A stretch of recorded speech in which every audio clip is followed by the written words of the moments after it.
The Cursed Camp of 1883. 18 hunters never returned from the forest, the truth revealed. Before we dive into this story, I'd love to know, where are you watching from today? The United States, the United Kingdom, Canada, Australia, and what time is it there? Let me know in the comments below. I always enjoy reading your messages. Now, let's begin. The autumn of 1883 came colder than usual across Montana Territory. By late September, frost already clung to the wooden storefronts of Helena, and the first snow had dusted the distant mountain peaks that loomed over the valley like ancient sentinels.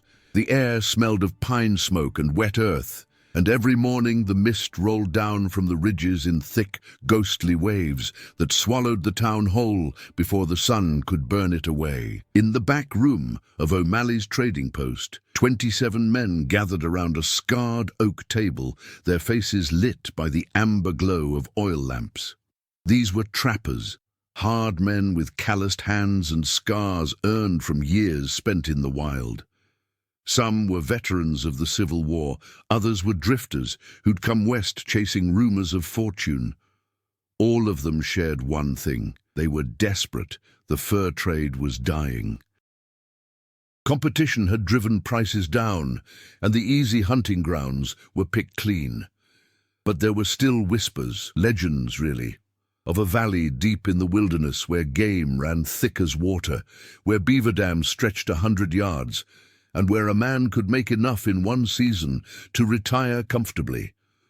The man who'd spread those whispers sat at the head of the table now. Silas Cray, a towering figure with shoulders like a bull and a voice that could silence a room. He had a reputation, not all of it good, but he knew the land better than any man alive. "Gentlemen," Silas began, his deep voice cutting through the murmur of conversation, "I ain't gonna lie to you. This ain't gonna be easy. We're talking about 3 weeks deep into territory most folks won't touch, but I've seen it with my own eyes. Valleys thick with elk, streams full of trout, beaver so fat they barely move." A younger man named Thomas Bell leaned forward eagerly. He couldn't have been more than 22, with bright eyes and a face still unmarked by hardship. "How come nobody's worked that territory before?" Silas's expression darkened, just slightly. "Indians say it's cursed. Old Blackfoot legends. They won't go near it." He paused, letting that sink in. "But legends don't pay bills." Laughter rippled through the room, though not everyone joined in. Seated near the back, Elias Turner said nothing. He was a quiet man in his early 30s, lean and weathered, with dark eyes that always seemed to be watching, calculating. 3 months ago, his wife had died of fever. Since then, he'd barely spoken to anyone. He wasn't here for the money. He was here because staying in town felt like drowning. Silas outlined the plan. They'd leave at dawn, travel north along the Missouri River for 5 days, then cut west into the deep forest where few white men had ever ventured. They'd set up a base camp, work the traps for 2 weeks, then return before the first heavy snow. Simple, clean, profitable. "Any man who wants out can leave now," Silas said, his gaze sweeping the room. "But once we're out there, we stick together. No exceptions." No one left. The next morning, just before sunrise, the caravan assembled at the north edge of town. 6 wagons loaded with supplies, rifles, ammunition, steel traps, salt for curing pelts, canvas tents, rope, lanterns, dried food, and enough whiskey to keep spirits high when the nights turned cold. The horses stamped impatiently, their breath rising in white plumes.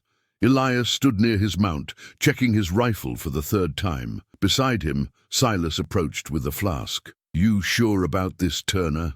Silas asked, offering him a drink. "You don't look like a man who wants to be here." Elias took the flask and drank. The whiskey burned going down. "I don't have anywhere else to be." Silas studied him for a moment, then nodded. "Fair enough. Just don't go getting yourself killed out there. I need every man I got." As the sun broke over the eastern hills, casting long shadows across the frozen ground, the caravan moved out. Behind them, the town of Helena grew smaller and smaller until it disappeared entirely into the haze. Ahead, the wilderness stretched endlessly, a sea of dark pines and jagged peaks that seemed to swallow the horizon. The first 3 days passed without incident. They followed game trails and old trappers' routes, camping each night beside streams that ran cold and clear. The men told stories around the fire, shared jokes, and passed bottles back and forth. Thomas Bell, the youngest of the group, seemed particularly excited, constantly asking questions about tracking, skinning, and surviving in the wild. "You ever seen a grizzly up close?" Thomas asked Elias one night, his eyes wide with boyish enthusiasm. Elias nodded slowly. "Once. Killed a man in under 5 seconds. Thomas's smile faded. "What did you do?" "Watched," Elias said quietly. There wasn't anything else to do. On the 4th day, the landscape began to change. The trees grew taller, their trunks thicker and older. The underbrush became dense and tangled, forcing the wagons to slow. The air felt heavier here, damp and cold, as if the forest itself was breathing. Even the birds seemed quieter. By the 5th day, they reached the river crossing, a shallow ford where the Missouri narrowed between high canyon walls. On the far side, the forest waited, ancient, impenetrable, and utterly silent. Silas called a halt. "This is it, boys. Past this point, we're on our own. Nearest town is 3 weeks behind us. Anyone having second thoughts, speak now." No one spoke. They crossed at midday, the icy water rising to the horses' bellies. On the far bank, Elias felt something shift, a subtle change in the air, like stepping from one room into another. He couldn't explain it, but the forest ahead felt different, alive maybe, or aware. That night they made camp in a wide clearing surrounded by towering pines. The trees here were massive, some easily 10 feet across, their bark blackened and scarred by centuries of wind and fire. Silas marked the spot by hammering a wooden cross into the ground, a superstitious habit left over from his Catholic upbringing. "For luck," he said with a grin. The men laughed, but Elias didn't. Something about this place made his skin crawl. The silence was too complete, too perfect. No wind rustled the branches, no animals stirred in the underbrush. Even the fire seemed to burn quieter here, its flames flickering weakly against the darkness. Around midnight, Thomas shook Elias awake. "You smell that?" Thomas whispered, his face pale. Elias sat up slowly, breathing in. The air reeked of something foul, like rotting meat left in the sun, mixed with the sour stench of decay. It came from the north, drifting through the trees in thick, invisible waves. "Probably a dead elk," Elias muttered. "Go back to sleep." But Thomas didn't move. He stared into the darkness beyond the firelight, his hands trembling slightly. "I saw something out there, between the trees. It looked like a person, just standing there, watching us." Elias followed his gaze, but saw nothing except shadows. "Your mind's playing tricks on you, kid. Happens to everyone their first time out." Thomas nodded slowly, but he didn't look convinced. He returned to his bedroll, but Elias noticed he kept his rifle close. The night passed slowly. Elias lay awake, listening to the silence, feeling the weight of the forest pressing down around them. Somewhere deep in the darkness, something moved, a soft rustling, like footsteps on dead leaves. But when he looked, there was nothing. When dawn finally came, pale and cold, Thomas Bell was gone. His bedroll lay empty beside the fire, his rifle still propped against a log. His boots sat neatly beside his pack, as if he'd simply stood up and walked away barefoot. But there were no footprints in the dirt, no signs of struggle, no blood. He had simply vanished. The morning Thomas Bell disappeared, the sky hung low and grey, as though the sunlight itself refused to touch the forest. Mist drifted between the pines, thick as smoke, and the clearing where the hunters had pitched their tents looked more like a graveyard than a camp. Silas stood at the edge of the cold ashes of the fire, his jaw tight. "Spread out," he ordered. Check the creek, the trail, the tree line. He can't have gone far. The men hesitated. None of them wanted to wander too deep into the fog, but no one dared disobey him either. Soon the camp emptied, leaving only Elias and two others, Matthew Harper, a broad-shouldered man with a scar across his cheek, and Samuel Pike, the quiet one who never spoke unless spoken to. Elias crouched near the place where Thomas had slept. The bedroll was unruffled, the dirt around it was smooth. Even the pine needles looked untouched. It was as if the boy had evaporated into the air. Could be he got spooked, Harper muttered, squatting nearby. Ran off in the night. Elias shook his head. Without boots? Without his gun? He looked toward the tree line. The mist trembled in faint waves, rising and falling with the morning air. It almost looked alive. By noon, the search party had found nothing. No tracks, no torn canvas, not even a bent branch. When Silas regrouped them, his face was stone. "We mark it and move," he said flatly. "You mean just leave?" one of the men snapped. "Ain't right, Silas." Silas turned on him. "If he's lost out there, he's already dead. You want to join him? Be my guest." No one replied. They marched north to higher ground, hoping to catch a better view of the terrain. The forest there grew even stranger, the pines older and darker, their roots rising like twisted serpents above the ground. The deeper they walked, the colder the air became. It wasn't the clean mountain cold of Montana. It was damp and heavy, carrying the faint odor of rot beneath the moss. It was Elias who noticed the carvings first. On the side of a tree stood a set of shallow marks. Not claw scratches, but deliberate carvings, spirals and lines that looped inward, ending in a single, perfect circle. Dozens of them, etched into nearby trunks. "What the hell's that supposed to be?" Harper asked, running his hand over one. Elias didn't answer. He felt something wrong about the touch of it, as though the wood carried warmth, faint but steady, like skin just above fever. By late afternoon they returned to camp. One man short, Miller, a veteran trapper who'd wandered a little too far ahead, didn't come back. His trail ended abruptly at a dry creek bed that fed into nothing but moss and stone. No blood, no torn earth, no struggle. Just gone. That night, the forest felt closer, pressing in from all sides, suffocating in its stillness.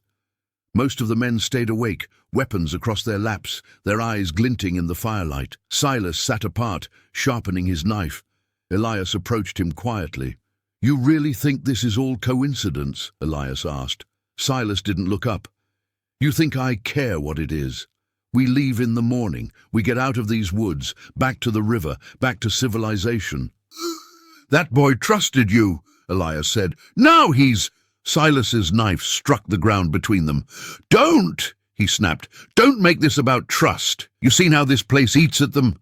At you. These trees mess with the mind. We stay longer, more of us disappear." Elias said nothing, but as he turned away, he caught the faintest sound in the wind. Laughter, soft, distant, familiar. Thomas Bell's laughter. He froze. It came again, drifting from beyond the firelight, from deep between the pines. "Silas," his voice was dry. "You hear that?" Silas rose slowly, hand to his rifle. The men fell silent. The laughter turned into humming, faint, tuneless, yet unmistakably human. Then a whisper. "Elias."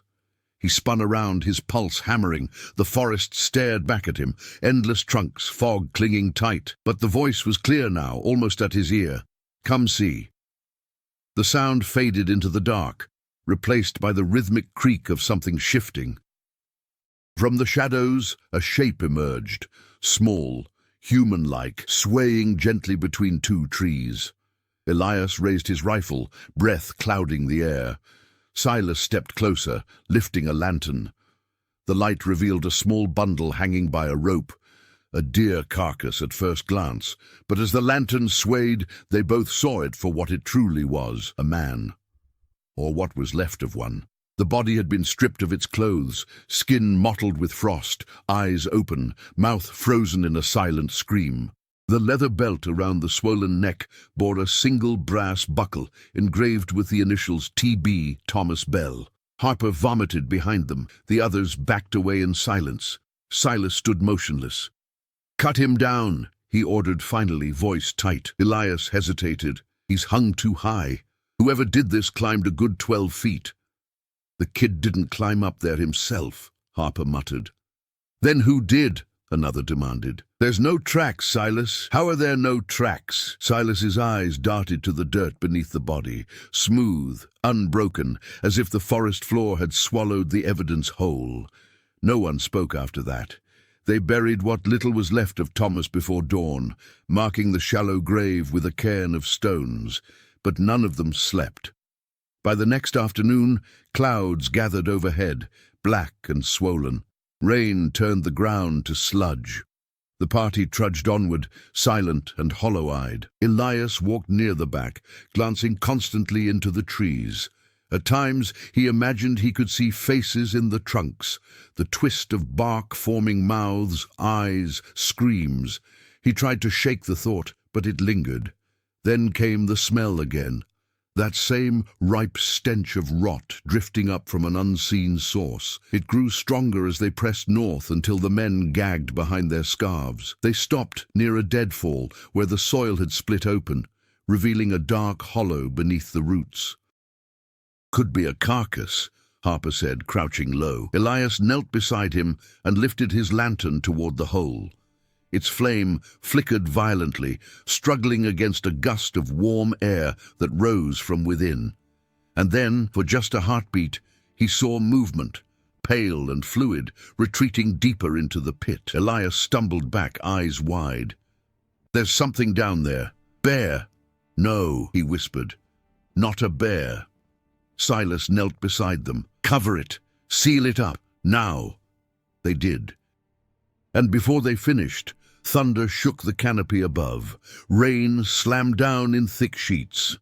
By the time night fell, half the camp's supplies were soaked through. Tempers had broken, and fear had become something visible, a shared sickness in every face. "You notice," Elias said quietly to Silas later that evening, "how the compass keeps turning." Silas looked up. "Meaning?" "It doesn't point north anymore. Every direction's the same." Silas stared into the fire for a long moment. "No one tells the others. We sleep in shifts. At first light we try again." "Try what?" "Finding our way out." Neither man spoke again that night, but as Elias finally began to drift toward sleep, a faint rustle came from behind his tent. A whisper too low to make out, then another, dozens of them, like breath weaving through the trees. And when Elias opened his eyes, he saw them, tiny shapes forming in the dark, figures of ash and soil rising soundlessly from the earth, watching. By the 7th day, the forest had devoured every trace of laughter. The men moved like ghosts, eyes sunk deep, faces grey with exhaustion. Even Silas's booming voice had shrunk to curt whispers. The forest dictated their every move now. The pines rose in endless columns, blotting out the sky, so that daylight itself seemed trapped between their branches. Elias had stopped counting how many miles they'd walked. The compass spun without meaning, maps had become useless, and every landmark repeated as though they were walking in circles. Yet whenever someone suggested turning back, Silas refused. "We keep moving," he said again and again, as though repeating it could make it true, but the forest didn't care what any of them believed. That evening, as rain whipped through the trees in cold sheets, they set up camp on a rise beside the river. The water ran dark with mud, moving slower than it should, sluggish, heavy. Elias glanced downstream, where the surface rippled strangely, as if something large shifted beneath. "Don't stare at that too long," Harper muttered beside him. "Feels like it's looking back." Elias gave a small nod. The smell of rot had grown stronger again, drifting along the wet wind. It clung to everything, their clothes, their blankets, the canvas walls of the tents. A few of the men began waking in the night, muttering about insects crawling under their skin. By the second night, Luther Kane, one of the older trappers, started whispering verses under his breath, low, feverish prayers that no one recognized. Silas confronted him by the fire. "Luther, enough of that nonsense. You're scaring the others." The old man didn't even look at him. "They're under us," he murmured. "You can hear them if you stop breathing." Silas grabbed him by his coat. "You shut your mouth before I make you." Elias stepped in, prying Silas's hands away. "He's exhausted. Let him be." But when Silas turned toward the woods, his face changed. "What in God's name?" he whispered. At the edge of the camp, illuminated by the weak glow of the fire, stood several crude totems, small wooden figures carved roughly from branches, each stuck upright into the ground. None of them had been there before. Elias walked closer. The carvings were human-like but wrong. Elongated limbs, twisted faces, mouths open in silent screams. Around their necks hung strips of torn leather from their own packs. "Someone's messing with us," Harper growled, trembling. "Has to be." But Elias shook his head. The ground around the totems was smooth. No footprints, no disturbance. Just 7 figures watching in a perfect semicircle around the firelight. That night, no one slept. By morning, Luther Kane was dead. Elias found him sitting upright against a tree, eyes open, face slack. His chest had stopped rising, but his lips were moving slightly, soundlessly, as though finishing a prayer. When they carried the body back to camp, something rattled in his coat pocket. Elias opened it and found a bundle of birch bark covered in symbols, circles, spirals, repeating marks etched with ash and blood. And at the bottom, scrawled in shaky English, "It wakes beneath our feet." Silas refused a burial. He was losing his mind. "We burn it, all of it." As the flames consumed the bark, Elias swore he heard something from inside the fire, a soft, sharp cry, like air being sucked from lungs. By midday, the rain stopped, and an eerie brightness seeped into the clearing. Mist drifted pale and luminous through the pines. It almost looked peaceful. Then Brandon Watts disappeared. He had been walking 10 feet ahead, carrying a coil of rope. Silver glanced back once, and he was gone. The rope lay neatly coiled in the dirt. The panic cracked what little was left of order. Arguments turned violent. Some accused Silas of leading them in circles. Others swore they'd seen shapes stalking them from the trees. When night fell, Elias took first watch. The forest was utterly still. The moon filtered weakly between the branches, falling on the black surface of the river. He glanced toward the remains of the fire, only embers now, and found himself staring into the glow. Then slowly, movement, not behind him, beneath him. The dirt under his boots pulsed once, a soft, deliberate push upward, as if something massive shifted deep beneath the ground. The nearby pines rattled, their roots flexing faintly in the soil. Elias froze, the rifle trembling in his hands. A sound followed, low and guttural, like a deep breath drawn far beneath the surface. He stood perfectly still, eyes fixed on the earth. Then, faintly, from the fire's red glow, came a whisper, "Elias." He turned sharply. Nothing, just the flicker of flame. Then again, softer, closer, "Come closer." He took a step before realizing it wasn't a hallucination. The voice wasn't in his head. It was around him, weaving through the trees, circling the camp, multiplied into a dozen tones. The other men began stirring. Silas emerged, rifle drawn. "You hear that?" Elias nodded slowly. "It's calling names." Before Silas could reply, a scream shattered the stillness, high, raw, and agonized. It came from the east ridge. They ran, stumbling through the roots and brush, until Silas's lantern beam caught on movement, a figure writhing on the ground, half buried in the soil. It was Harper. Dirt poured from his mouth and nose as if the ground itself were trying to drag him down. Elias fell to his knees beside him, grabbing his arms, pulling with all his strength. Harper's eyes were wide open, pupils blown black. His skin felt fever-hot. "Help me!" Elias screamed. Two men rushed to lift him, but as their hands touched Harper's shoulders, the earth gave a roar, not from above, but below. The ground caved inward, swallowing him from the waist down. "Pull!" Silas shouted, but it was too late.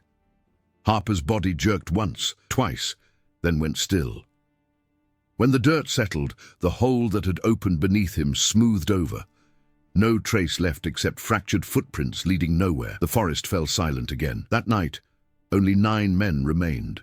They built their fires high, prayed aloud, and kept watch from the tree line. Elias sat apart, staring into darkness. He thought of the carvings, the symbols in Luther's journal, the pulse of the ground. It wakes beneath our feet. He wondered how long before they, too, became carvings. By the 9th night, the forest no longer felt like a place. It felt like something alive, a living, breathing organism that flexed and murmured around them, watching with ancient patience. The men no longer spoke in sentences.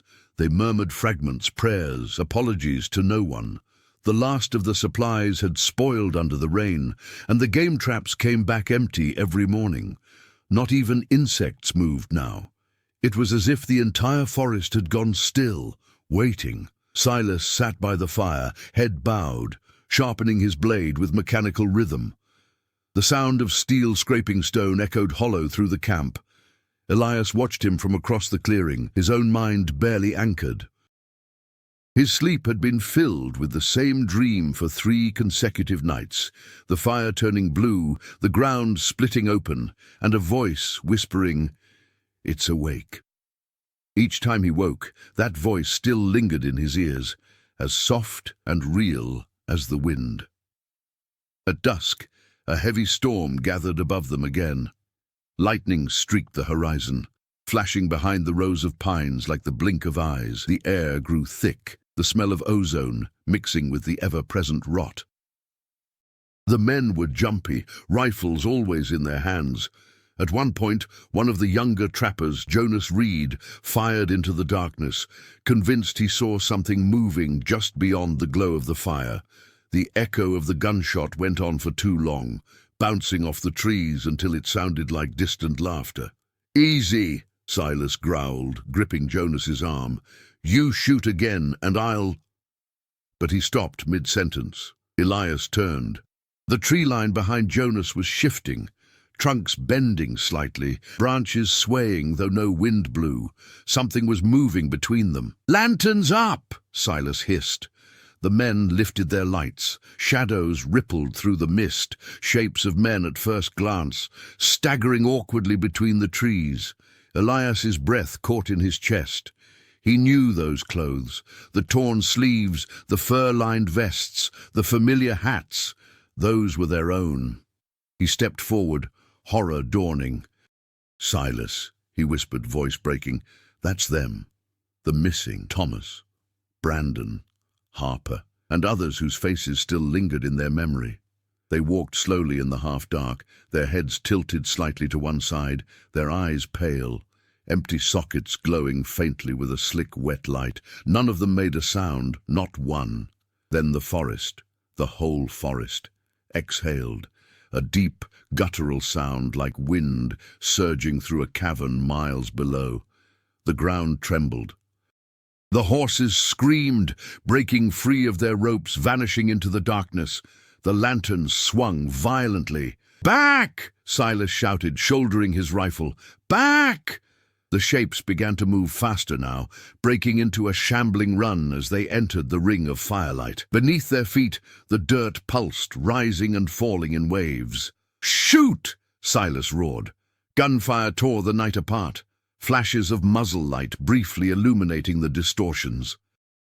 The moment bullets hit them, their forms broke apart into clouds of smoke, only to reassemble seconds later into human shape again. It wasn't bodies they were seeing. It was something else wearing them. The fire cracked loudly, scattering embers. One struck the canvas of a tent, setting it ablaze. The flames climbed fast, feeding on the dry pitch of pine logs. Silas spun, grabbing Elias by the shoulder. "Get to the river, now!" The men fled in chaos, dodging collapsing trees and falling debris. The storm broke above them, rain pouring in torrents, steam hissing where it struck the flames. In the confusion, Jonah tripped, his scream cutting short as something yanked him backward into the darkness. Elias turned once, just long enough to glimpse where he had fallen. The soil was rising, folding over him like liquid earth, pulling him under. In seconds, he was gone. They reached the riverbank, gasping, soaked, filthy. Behind them, fire spread fast through the clearing, bright walls of orange and black climbing the night. Silas dropped to his knees, gripping his rifle like a cross. "We can't fight this," he whispered half to himself. "You can't fight the land." The river churned ominously. The current no longer moved downstream but circled in place, swirling around a dark patch in the center, a whirlpool forming from nowhere. Elias stared at it, realization dawning like a wound opening wide. "It's underneath us." The ground lurched violently. Roots tore through the soil, like the sinews of something waking from centuries of slumber. From the burning forest came a deep, rhythmic groan. The pines bent backward, extinguished flames spiraling upward in brilliant showers. And then, through the smoke, Elias saw what lay beneath. The earth had torn open, revealing layers of black roots pulsing like veins, glowing faintly with a reddish hue. Within them, shadows writhed, human shapes screaming soundlessly as if trapped inside. The frontier men who'd vanished, the Blackfoot hunters of old, perhaps even more, all fused into the living flesh of the forest's roots. Silas staggered back, eyes wide in horror. "Dear God!" Elias turned to him, voice shaking. "This is older than God." The ground split again, fire erupting through the cracks.